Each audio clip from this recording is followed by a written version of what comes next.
In the year 1854, there was a rising that would rip open the seams of colonial Australia and force a reckoning between governors and working men.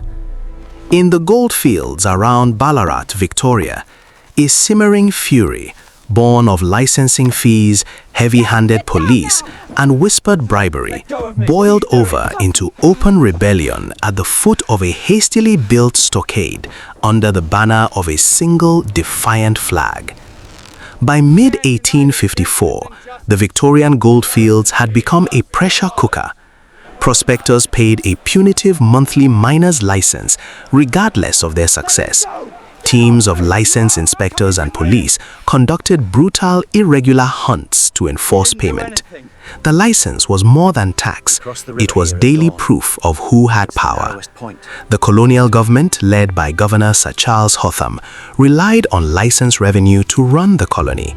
Local officials and private interests, businessmen, some magistrates and police benefited from strict enforcement. Miners complained of extortion, arbitrary arrests, and collusion between officers and merchants who profited from the boom.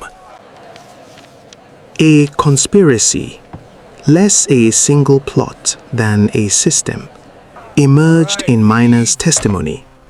Inspectors turning a blind eye to cronies, bailiffs seizing goods without recourse, informers inside the camps feeding names to magistrates.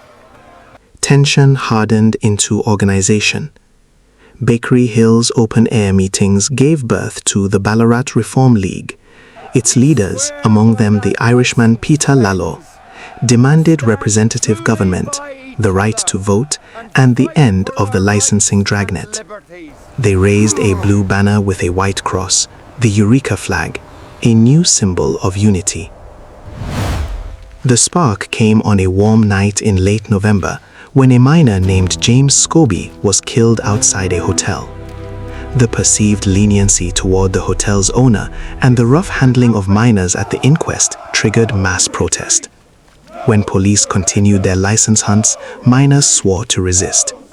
They built a crude stockade on the southern slope of Bakery Hill and prepared to defend it. On December 3, 1854, at dawn, government forces, police reinforced by soldiers, moved to storm the enclave. The attack was swift and brutal. In minutes, the stockade fell.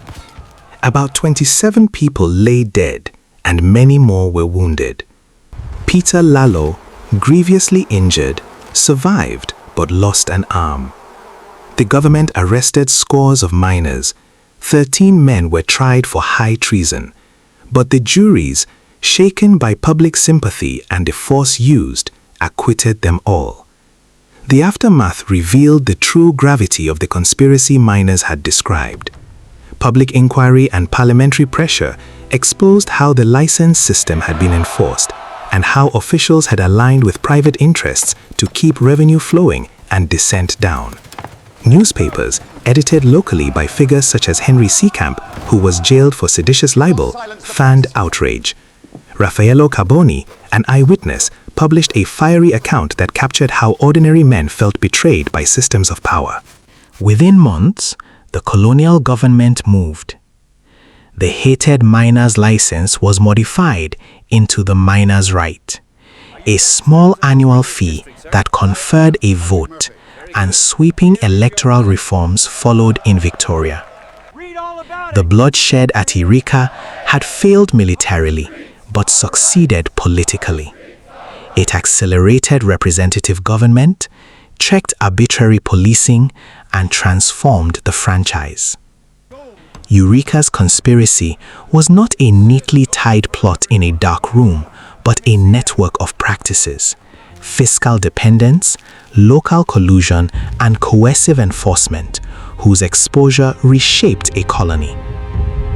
The flag that flew over a short-lived wooden barricade became Australia's reminder that when rule serves revenue above justice, ordinary people will organize, resist, and demand reform.